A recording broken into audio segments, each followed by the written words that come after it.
यानी कि पहला जो बिंदु है वो है आपके सामने ये, यानी कि आज हम जिस भौतिक प्रदेश को पढ़ना शुरू कर रहे हैं वह है पश्चिमी मरुस्थलीय प्रदेश। और पश्चिमी मरुस्थलीय प्रदेश के अंदर कल जाते जाते हमने एक डायग्राम बनाया था कि हम क्या क्या पढ़ेंगे, वो सारी बातें थी। हम क्या क्या पढ़ेंगे वो सारी बातें इसके अंदर थी।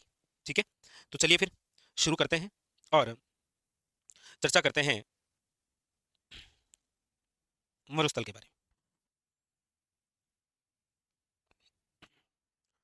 चलिए, डायग्राम बना रखा है आपने, क्या क्या पढ़ेंगे ये भी सब कुछ क्लियर है। तो चलिए,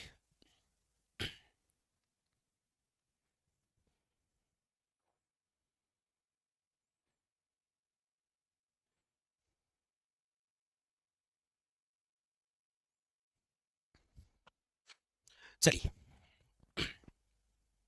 सबसे पहली बात, राज्य के राज्य के कुल क्षेत्रफल का कितना भाग है ये, तो आप कहेंगे सर 61.11। यानी कि पश्चिमी मरुस्थलीय प्रदेश के क्षेत्रफल की हम यदि बात करें, होता क्या है, कई बार 61.11 तो आते ही आता है, लेकिन और भी बिंदु आ जाता है। आप बुक का यूट्यूब पर सॉल्यूशन करवाएंगे, बिल्कुल करवाएंगे।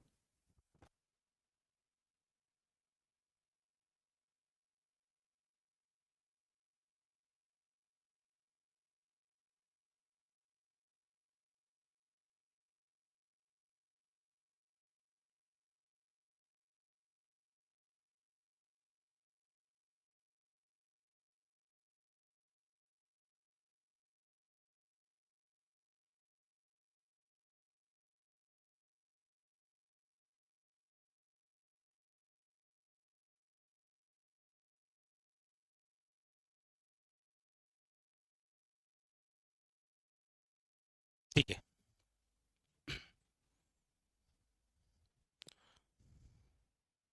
ठीक है, तो ये हो जाएगा फिर 2 लाख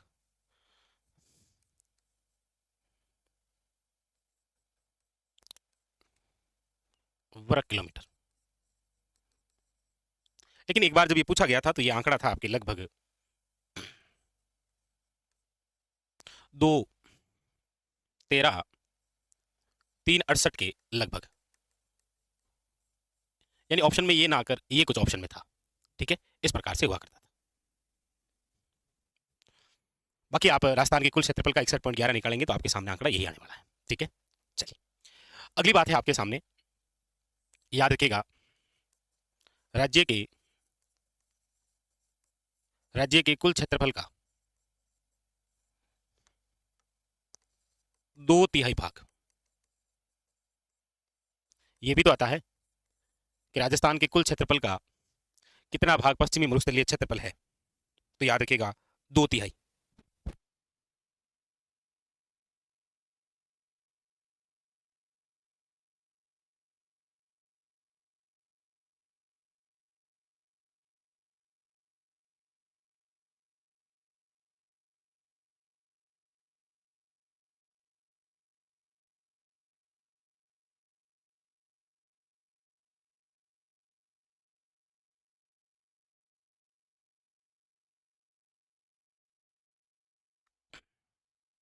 ठीक है, तो पश्चिमी मरुस्थलीय प्रदेश।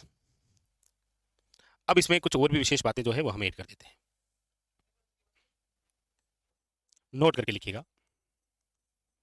देखिए,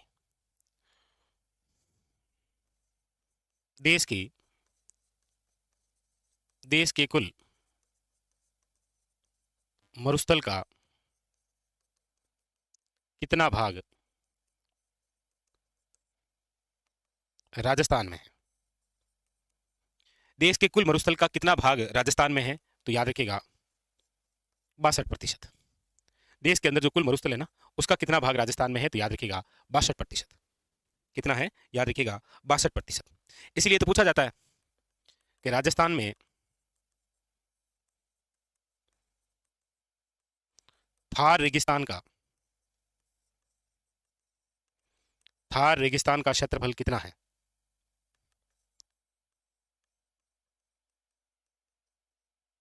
2,38,254 वर्ग किलोमीटर, याद रखिएगा। थार रेगिस्तान जो है ना, क्योंकि आप सब जानते हैं कि देश में मरुस्थल को थार कहा जाता है।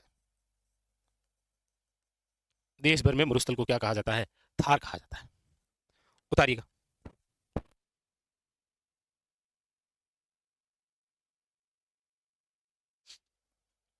ठीक है, और फिर लिखिएगा अगली लाइन से ही कि इसरो की जो रिपोर्ट है 2007 के अनुसार, इसरो की रिपोर्ट के अनुसार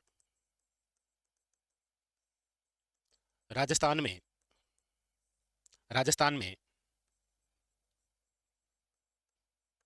कुल जो मरुस्थलीय क्षेत्र है, यानी पूरे ही राजस्थान में कुल जो मरुस्थलीय क्षेत्र है वो कितने प्रतिशत है? तो 67%।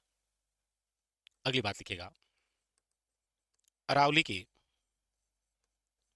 पश्चिम में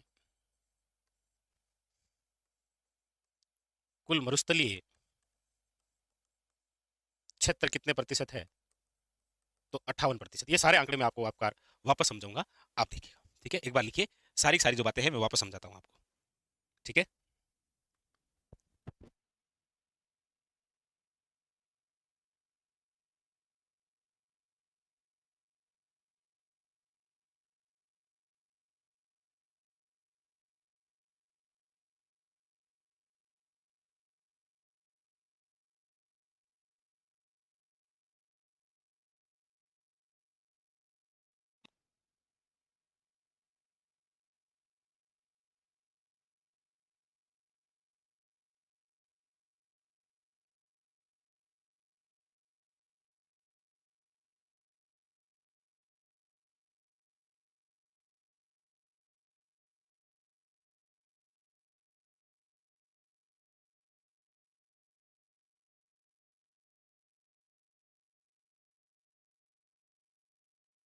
ठीक है, लिखिएगा।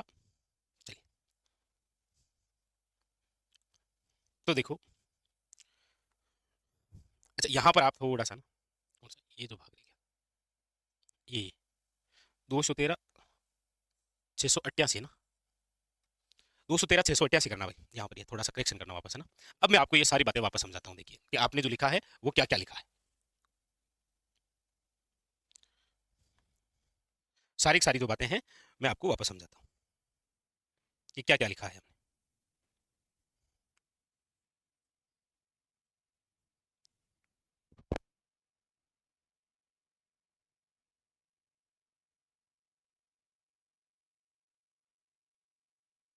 लिख तो लिया ना।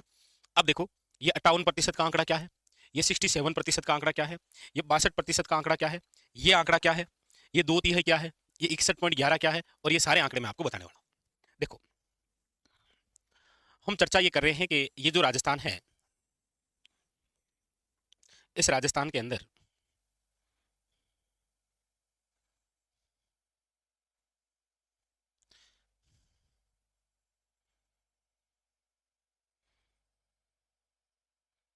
ये भाग जो है ये तो कौन सा है, ये जो ब्लैक सा है ये अरावली है। ठीक है, इस अरावली के इधर क्या है, तो आप कहेंगे सर पश्चिमी मरुस्थलीय प्रदेश। ठीक है, सबसे पहली बात हमने ये पढ़ी है कि ये जो पूरा ही राजस्थान है, इस पूरे ही राजस्थान के क्षेत्रफल का 61.11% जो भाग है वो कौन सा है? पश्चिमी मरुस्थलीय प्रदेश। ये हमने पढ़ा कि राजस्थान के अंदर ये जो पूरा राजस्थान है, इस पूरे राजस्थान का कितना भाग पश्चिमी मरुस्थलीय प्रदेश है? 61.11, जो कि ये लिखा। आप कहेंगे सर ये तो समझ में आ गया। फिर हमने ये लिखा है कि राज्य के कुल क्षेत्रफल का कितना भाग? तो 61.11। फिर क्षेत्रफल मैंने लिखा है यहाँ पर 200 142 वर्ग किलोमीटर। ये वो आंकड़ा है जब आप राजस्थान का जो कुल क्षेत्रफल है 34/39, उसका जब 61.11 निकालेंगे तो आपके सामने आंकड़ा आएगा ये। ठीक है, फिर आप कहेंगे सर ये कोष्टक में क्या लिखा है? ये एग्जामिनर ने पूछा और ऑप्शन के अंदर यही भाग था। ये भाग क्या था? क्वेश्चन था उस एग्जामिनर द्वारा कि पश्चिमी मरुस्थलीय क्षेत्र जो है वो कितना है, लगभग कितना है। तो ये जो लगभग दे रखा है ना, ये आंकड़ा वो आंकड़ा है कि 61.11 तो ये हो गया। उसके बाद में फिर क्या है कि मरुस्थल जो है, इस मरुस्थल का धीरे धीरे धीरे धीरे क्या है कि प्रसार होने लग गया। इधर से क्या है कि ये जो अरावली है ना, ये बीच में से टूट फूट गई है, तो धीरे धीरे धीरे धीरे मरुस्थलीकरण जो है, यानी मरुस्थल का जो है वो क्या हो रहा है? प्रसार हो रहा है। इसका मतलब एरिया जो है वो धीरे धीरे बढ़ सा गया है। इसलिए आप कहीं पर ये भी तो पढ़ेंगे कि पश्चिमी मरुस्थलीय प्रदेश लगभग 62% पर है।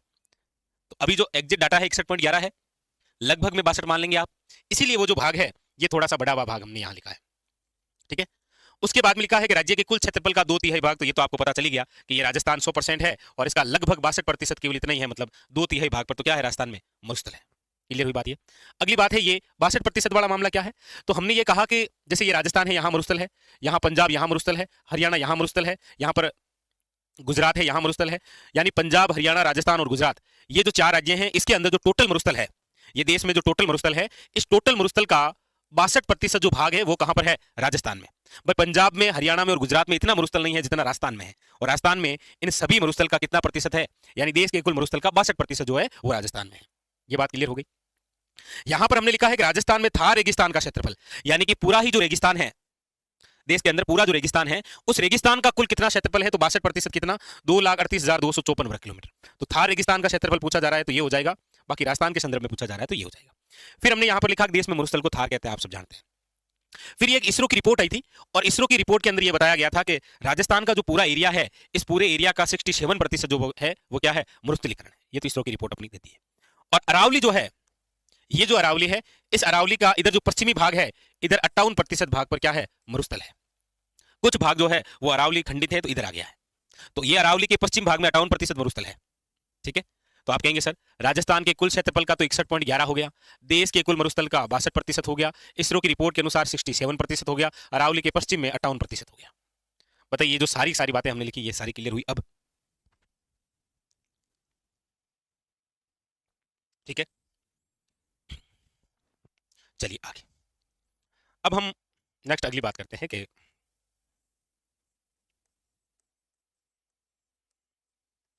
मरुस्थल को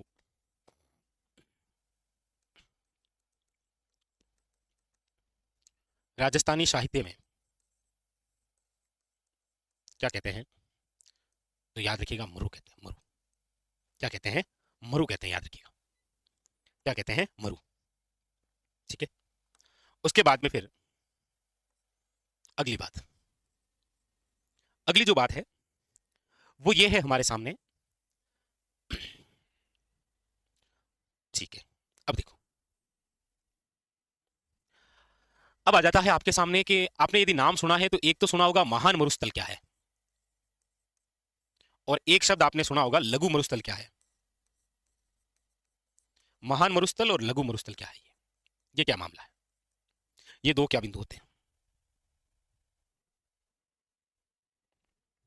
आप कहेंगे सर ये राजस्थान, इस राजस्थान के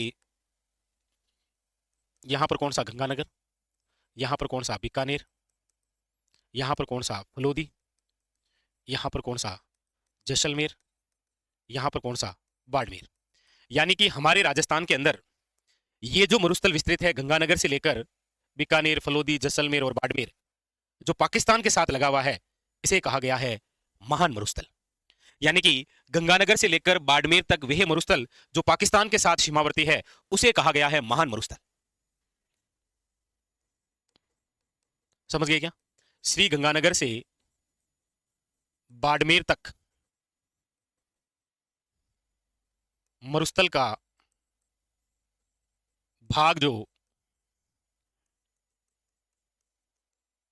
पाकिस्तान के साथ सीमावर्ती है, उस मरुस्थल को क्या कहते हैं, महान मरुस्थल। यानी कि पाकिस्तान के साथ जो बॉर्डर करते हैं राजस्थान के जिले, वहां का जो मरुस्थल है उसे क्या कहा गया है, महान मरुस्थल। लघु मरुस्थल किसे कहा गया है, तो लघु मरुस्थल कहा गया है बीकानेर से लेकर कच्छ, गुजरात, बीकानेर से लेकर कच्छ तक जो विस्तृत मरुस्थल है उसे कहा गया है लघु मरुस्थल। बीकानेर से कच्छ तक विस्तृत जो मरुस्थल है उसे कहा गया है, याद रखिएगा, लघु मरुस्थल। याद रखिएगा लघु मरुस्थल। एक शब्द होता है थली, ये मरुस्थल का ऊपरी भाग होता है, मरुस्थल का जो ऊपरी भाग है उसे क्या बोलते हैं, याद रखिएगा थली। क्या बोलते हैं, थली, याद रखिएगा। क्लियर है।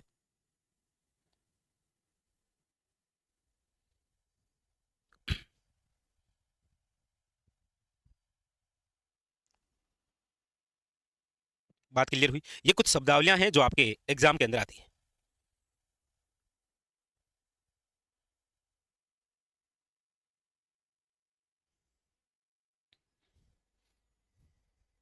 ठीक है, अच्छा ये तो रहने देते हैं। चलिए,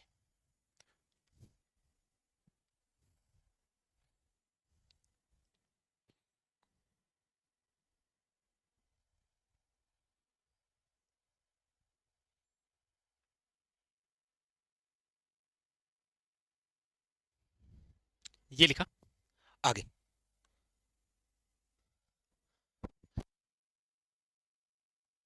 अब हम आगे ये लिखते हैं कि हम जो मरुस्थल पढ़ रहे हैं, मरुस्थल की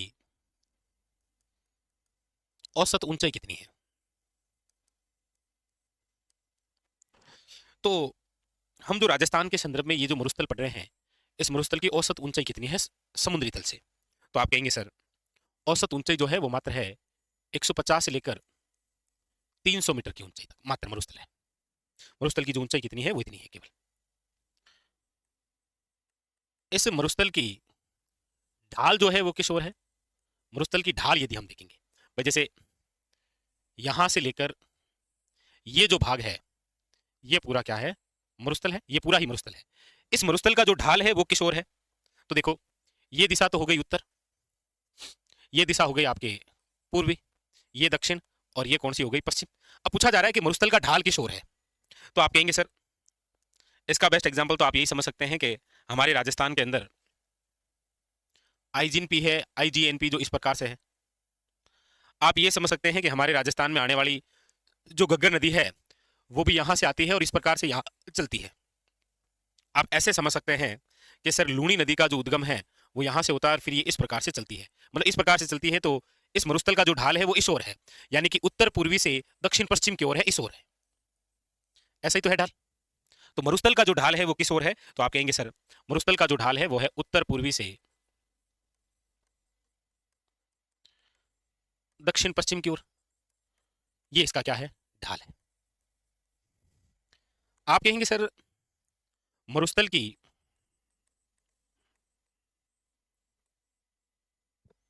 लंबाई चौड़ाई कितनी है? राजस्थान में मरुस्थल की लंबाई चौड़ाई, राजस्थान के अंदर मरुस्थल की लंबाई और चौड़ाई कितनी है? तो देखिए, लंबाई का मतलब तो ये बात हो रही है, यानी कि ये यहां से लेकर यहां तक ये लंबाई, ये लंबाई, और चौड़ाई की बात हो रही है ये। तो याद रखिएगा, राजस्थान की जो लंबाई है वो है 640 किलोमीटर, और चौड़ाई की बात करेंगे तो याद रखिएगा 300। ठीक है, ये लंबाई और चौड़ाई। ठीक है, अगली बात है,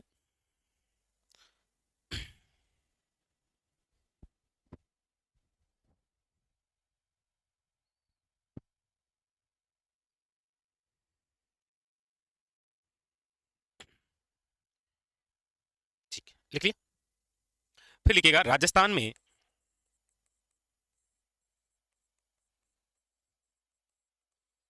मरुस्थल का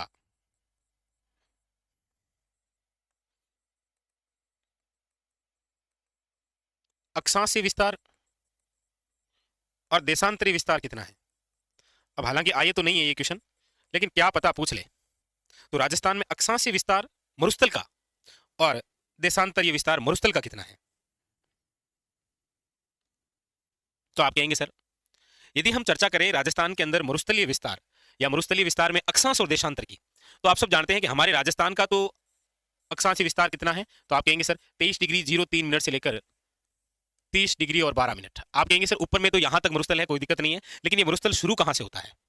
भाई राजस्थान का अक्षांशीय विस्तार कितना है? तो आप कह देंगे सर 23 डिग्री 3 मिनट से लेकर 30 डिग्री 12 मिनट। आप कहेंगे सर यहां तक तो मरुस्थल है, लेकिन शुरू कहां से होता है? तो ये मरुस्थल जहां से शुरू होता है वो है आपके 24 डिग्री और 40 मिनट, यानी कि यहां से लेकर फिर आप देखेंगे 30 डिग्री 12 मिनट तक अक्षांश के अंदर क्या है? मरुस्थल का विस्तार। यानी कि मरुस्थल का जो अक्षांशीय विस्तार है, उत्तरी अक्षांश से 30 डिग्री 12 मिनट उत्तरी अक्षांश, यहां तक। ठीक है, देशांतरीय विस्तार की यदि हम चर्चा करेंगे, देशांतरीय विस्तार की मरुस्थल में भी, तो आप सब जानते हैं कि राजस्थान में देशांतरी विस्तार की शुरुआत यहाँ से होती है और वो है आपके 69 डिग्री और 30 मिनट, मतलब यहाँ से मरुस्थल है और फिर ये इस प्रकार चलते चलते यहाँ तक है। और यहाँ पर जो देशांतरी विस्तार है वो है आपके 76 डिग्री पूर्वी देशांतर, 76 डिग्री पूर्वी देशांतर। फिर उसके बाद में 77 डिग्री और फिर 78 डिग्री आ जाएगा, लेकिन यहाँ तक है। यानी कि मरुस्थल का देशांतरी विस्तार जो है वो 69 डिग्री 30 मिनट पूर्वी देशांतर से 76 डिग्री पूर्वी देशांतर तक है, यहां तक फैला हुआ है राजस्थान के अंदर। यदि हम मरुस्थल के अक्षांश और देशांतर की बात करते हैं तो ठीक है, लिखिएगा।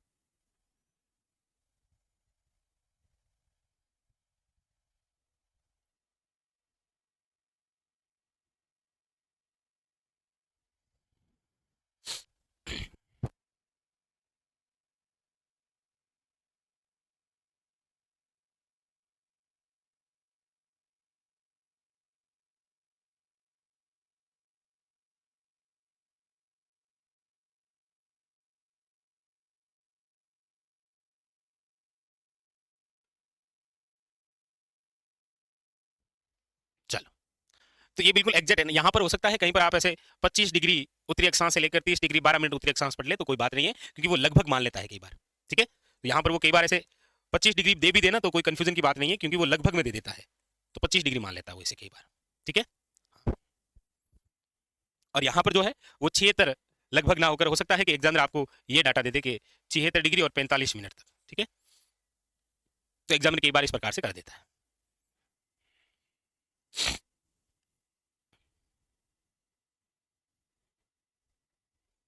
आजकल आपको पता ही है आरएसएस बोर्ड इस प्रकार से कई बार लगभग मान लेता है, कई बार नहीं मानता है। ठीक है, चलिए, तो ये जो मरुस्थल हम देख रहे हैं। अच्छा, अगली बात और यही लिख दूं क्या मैं, राजस्थान में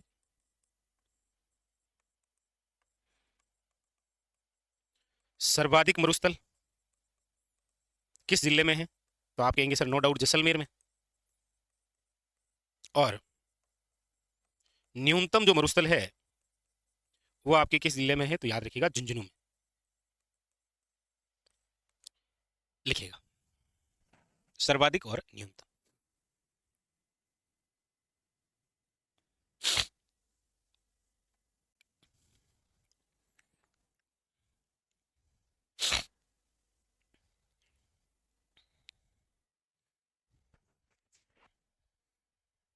लिख लिया?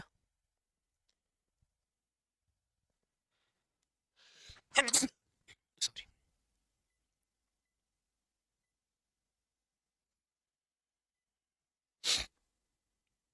लिख लिया? चलिए, अब हम यहां एक शब्द समझेंगे और फिर आगे बढ़ेंगे। देखिए, बहुत सारी थ्योरेटिकल बातें चल रही है यहाँ, ये देखिए थ्योरेटिकल बातें यहाँ पर मरुस्थल से संबंधित, यहाँ मरुस्थल से संबंधित थ्योरेटिकल बातें। अब आइए आगे, अब हम बात करते हैं, एक शब्द होता है मरुस्थलीकरण। ये मरुस्थलीकरण क्या होता है? देखिए, मरुस्थलीकरण का तात्पर्य होता है मरुस्थल का प्रसार, प्रसार यानी कि धीरे धीरे धीरे धीरे मरुस्थल जो है वो आगे बढ़ रहा है, जिसे आप बोलते हैं डेजर्ट मार्च। तो पूछा जाए आपको कि हमारे राजस्थान में ये जो मरुस्थल का प्रसार जिसे आप डेजर्ट मार्च कह रहे हैं या मरुस्थलीकरण जो है वो किस दिशा से किस दिशा की ओर हो रहा है? तो याद रखिएगा पश्चिम से पूर्व की ओर, पश्चिम से पूर्व की ओर जो है वो धीरे धीरे क्या हो रहा है? मरुस्थलीकरण बढ़ रहा है। अब आप ये पूछेंगे कि सर मरुस्थलीकरण बढ़ने के कारण क्या है, कारण क्या है? तो हम ये कहेंगे कि ये जो मरुस्थलीकरण बढ़ रहा है इसके जो कारण है, एक तो कारण है, याद रखिएगा, वनों उन्मूलन करना। मतलब यह है कि राजस्थान में जो वन है उन वनों की कटाई, वनों की कटाई, एक तो ये वजह है। दूसरी वजह है निर्वनीकरण करना।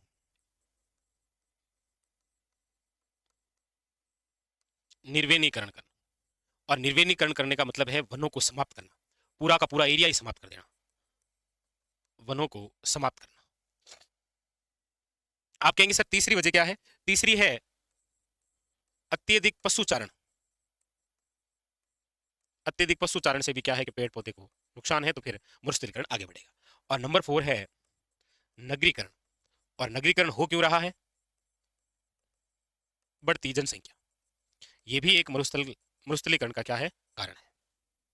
मरुस्थलीकरण का क्या है? कारण।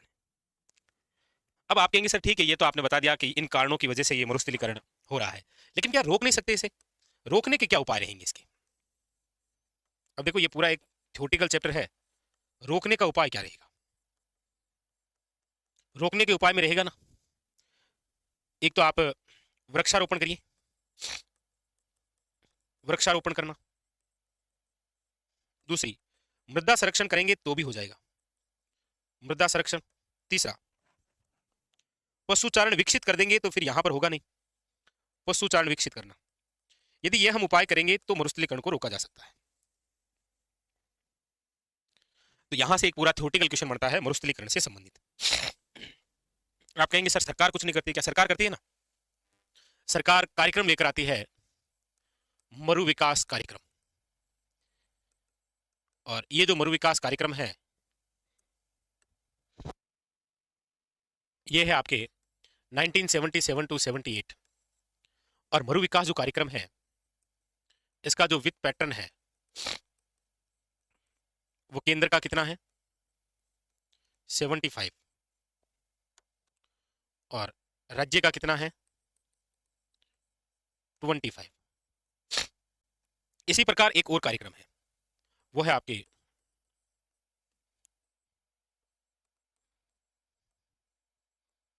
सुक्का संभाव्य कार्यक्रम। भाई मरुस्थली क्षेत्र जो है वो सूखा है, तो हो सकता है कि पेड़ पौधे लगा के इसको विकसित किया जाए। और सुक्का संभाव्य जो कार्यक्रम है, ये कब? तो 1974 टू 75। वित्त पोषित का मामला क्या है? वित्त पोषित कितना है? तो आप कहेंगे सर केंद्र का 75 है, राज्य का 25 है। ये लो, तो दो बिंदु ये और याद रखिएगा आप। और ये तो पूरा थ्योरेटिकल क्वेश्चन बनता है, लेकिन स्टैटिक्स के हिसाब से हमने ये भी बिंदु पढ़ लिए। ठीक है, देखिए टॉपिकों को बहुत ज्यादा डिटेल से पढ़ रहे हैं हम ना, ताकि आपको वापस फिर कभी राजस्थान जीके से संबंधित कुछ पढ़ना नहीं पड़े। ये थोड़ी पढ़िए और एमसीक्यू की जो बुक है उसे आप एमसीक्यू निकालिए बस।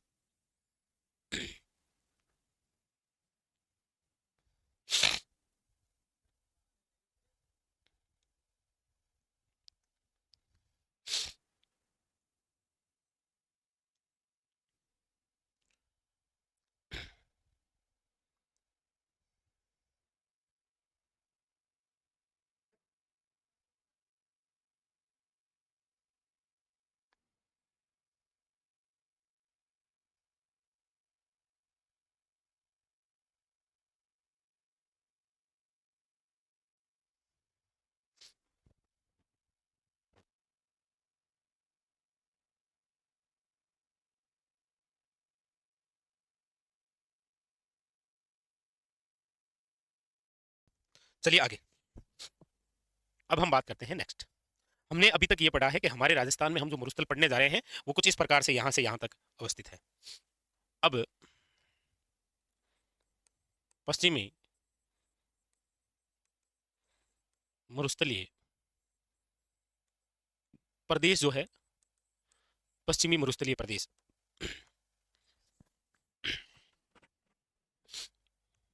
ये किसका अवशेष या भाग है? तो आप पढ़ते हैं कि सर ये जिनका अवशेष या भाग है वो है आपके तैतीस सागर। किसका अवशेष या भाग है? तैतीस सागर। क्या प्रमाण क्या है, क्या सबूत है कि ये पश्चिमी मरुस्थलीय जो प्रदेश है वो आपके तैतीस सागर का ही भाग है? तो इसमें नंबर 1 नाम में है तैतीस सागर, सागर खारा होता है, इसलिए आप देखेंगे सर्वाधिक खारे पानी की झीलें राजस्थान के अंदर इसी भाग में है, पश्चिमी मरुस्थलीय प्रदेश में सर्वाधिक खारे पानी की झीलें यही है। दूसरी बात, यहां पर एक चट्टान मिलती है जो कि तैतीस सागर के बिल्कुल सम, माइकोनिस चट्टान। यहां पर तीसरी बात मिलती है कि औषधि चट्टानें हैं। यहाँ क्या है? औषधि चट्टानें हैं। और औषधि चट्टानें हैं, इसका मतलब यहाँ पर कोयला और पेट्रोलियम होना चाहिए। और आप सब जानते हैं कि हमारे राजस्थान में पश्चिमी मरुस्थलीय प्रदेश में ही पाए जाते हैं कोयला और पेट्रोलियम, क्योंकि ये औषधि चट्टानों में उपलब्ध है। ठीक है। और नंबर 4, जैसलमेर के कुलधरा से व्हेल मछली के अवशेष मिले हैं और ऐसी वही है। तो ये बातें सिद्ध करती है कि बिल्कुल मरुस्थल जो है वो तैतीस सागर का ही अवशेष या भाग है। ये सारी बातें ये हमें बताती हैं। बाकी पढ़ते हम ये भी है, नोट करके लिखना है कि आज से 7000 वर्ष पूर्व राजस्थान में मरुस्थल का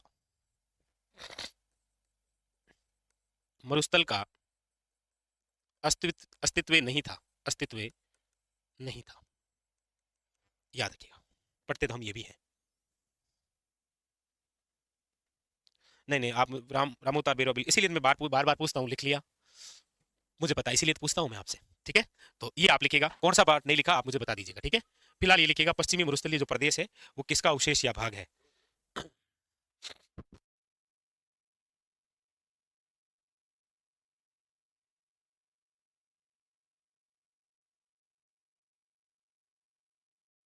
देखिए, हमने आज चर्चा ये शुरू की है कि हम जो टॉपिक पढ़ने जा रहे हैं उसमें सबसे पहले हमने पश्चिमी मरुस्थलीय प्रदेश पढ़ना शुरू किया। हमने यहाँ पर लिखा कि राजस्थान का जो कुल एरिया है उसके 61.11% पर लगभग 62 कह सकते हैं कौन सा है, पश्चिमी मरुस्थलीय प्रदेश। राजस्थान के कुल क्षेत्रफल का 61.11 निकालेंगे तो आपके सामने ये क्षेत्रफल आएगा। लेकिन एग्जाम में पूछता है कि पश्चिमी मरुस्थलीय क्षेत्र कितना है, क्योंकि मरुस्थल का धीरे धीरे प्रसार होने लग गया ना, तो ये आंकड़ा आया था 2,13,688 लगभग वर्ग किलोमीटर में। यानी कि 61.11 जो है ये राजस्थान के कुल क्षेत्रफल का 2/3 भाग हो गया। देश के अंदर जो पूरा मरुस्थल है उसका 62% राजस्थान में है। बाकी पंजाब, हरियाणा, गुजरात में इतना नहीं है जितना राजस्थान में। राजस्थान में उस थार रेगिस्तान का क्षेत्रफल कितना है, तो 2,38,254 वर्ग किलोमीटर। मरुस्थल को थार कहते हैं। इसरो की रिपोर्ट ये बताती है कि राजस्थान में 67% भाग मरुस्थलीय क्षेत्र है। अरावली के पश्चिमी भाग में 58% भाग क्या है, मरुस्थलीय क्षेत्र है। फिर हमने पढ़ा कि मरुस्थल को राजस्थानी साहित्य में क्या कहते हैं, तो मरु कहते हैं। याद रखिएगा क्या कहते हैं, ये शब्द है मरु कहते हैं। फिर महान मरुस्थल, लघु मरुस्थल और थली क्षेत्र क्या है, ये शब्दावलियां हैं कुछ जो कि हमने पढ़ा। फिर उसके बाद में राजस्थान में मरुस्थल की औसत ऊंचाई कितनी है, मरुस्थल का ढाल किशोर है, लंबाई चौड़ाई कितनी है, राजस्थान में मरुस्थल का अक्षांशीय और देशांतरीय विस्तार कितना है, और राजस्थान में सर्वाधिक मरुस्थल और न्यूनतम मरुस्थल कहाँ कहाँ है। फिर हमने मरुस्थलीकरण एक बिंदु है वो पढ़ा, क्या होता है ये, कारण क्या है, रोकने के उपाय क्या है। फिर उसके साथ में मरु विकास कार्यक्रम और सूखा संभाव्य कार्यक्रम भी हमने पढ़ा। यहाँ से भी थ्योरेटिकल क्वेश्चन और यहाँ से फैक्ट्स के हिसाब से क्वेश्चन आ जाते हैं। ठीक है, ये हमारा महत्वपूर्ण बिंदु था। ये तो लिख लिया था ना आपने, एक बार कमेंट करके बताइए लिख लिया था क्या।